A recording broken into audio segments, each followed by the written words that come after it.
Hello, my Civil War enthusiast friends. This is, of course, Gamer 1745. And if you've watched the previous episode of this series, that was sort of going to be the final episode, more or less likely, I'm now including this sort of special episode here. Um, they put out on September 1st a new patch, major update for Strategic Command American Civil War, as we see up here there. And I've yet to put or install an update, but I will be. And I will be starting over. This, and I have not made my sort of planned complaint video about forts. I still may make it. I was waiting to do it and release it after the end of this previous episode was out because I didn't want to spoil what happened. Right, so there's some major changes coming that will at least partially, if potentially fully, forts do one thing. You can build, I guess, you can build fortifications, but you can't build forts. Unfortunately, start on the map at the beginning of the scenario. I thought you could build forts with engineers, but I guess it's fortifications. We'll see if I don't know how deep we'll get into all of this, but some of this stuff we will be looking at here. So that is important that we oh boy, I lost my train of thought. Forts, engineering units can build forts, right? So, or can't build forts, but can build fortifications. But okay, the important parts here is reports. Mouse over. Forts. Well, forts can now be disbanded when supply is low. Okay.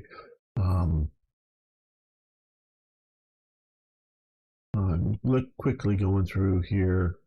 I know I read it.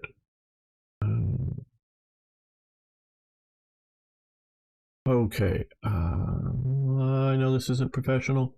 The forts are now land hex fortifications representing the Confederate defenses. Bluff. Wait. Why am I not seeing this stuff? Maybe I should just read all these. Fixing bugs, neutral code, major coastlines. Okay. Oh, it's probably in the campaigns here. Yes. Okay.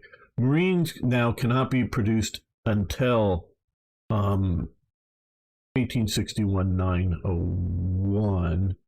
I'm never sure some of this. I guess so that's starting production, is my understanding.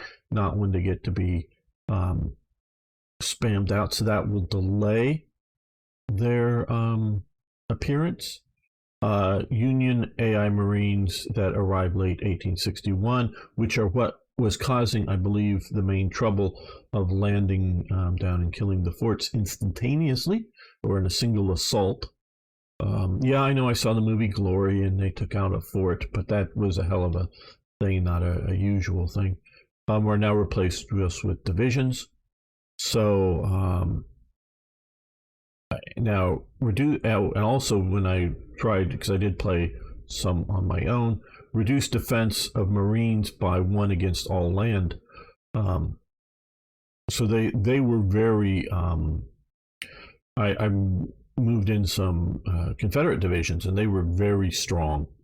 So the Marines were just super units here.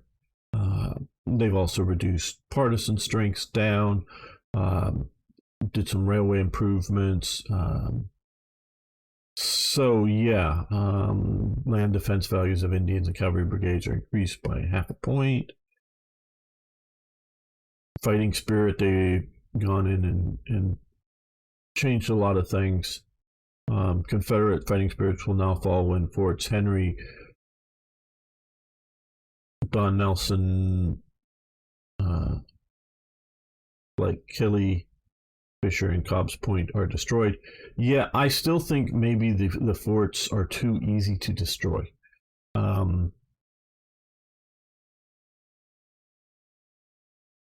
Yeah, it depends. I'm not exactly sure what they're all. I don't know well the fort history in battles. I do know that Fort Sumter, visited as a kid, was reduced to not quite ruins. It was battered all to hell. Um, but and I think most of the guns were knocked out of action against on it. And the fort surrenders as much as anything else in my remembering, because I went on the tour as a kid, and it's a long time ago. Because it's surrounded by Charleston Harbor here, and guns are pointed from all over the harbor in fortified positions, shelling it, and it more or less is going to be unresupplyable. You can't get in ships, as it were. So, and I don't even know if there were any casualties really. I'm not sure. I'm just trying to remember. It's been a long time. How much casualties were even done by the siege of it. And I do know it surrenders and the Union troops, march out to head north at the time, or somewhere into the Union. So they were allowed to leave, but because the war sort of starts there, but the fighting, they didn't generally want to break out to fighting everywhere. It was mostly an action just to say, Union troops, get out of our now independent state, as it were, or whatever. So it wasn't meant to start a big war. It was meant to just get rid of the Union occupation there, not to start large combat. So that's that, and like the movie Glory are the only two significant references I have at the moment about particularly coastal forts. And I thought the Confederacy built significant coastal forts during the war. And the one thing that is different by my reckoning here is a fortification, and we can see here also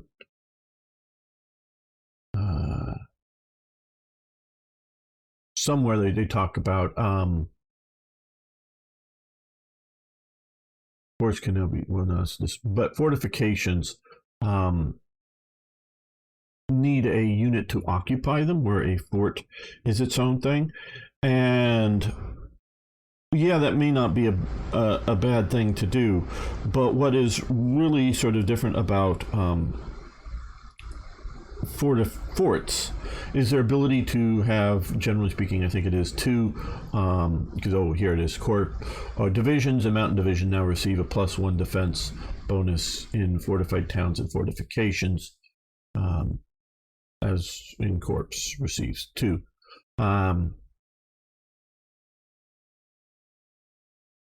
Is the ability to bombard the adjacent hex without return fire, two rounds per turn. So could be against naval or against ground targets.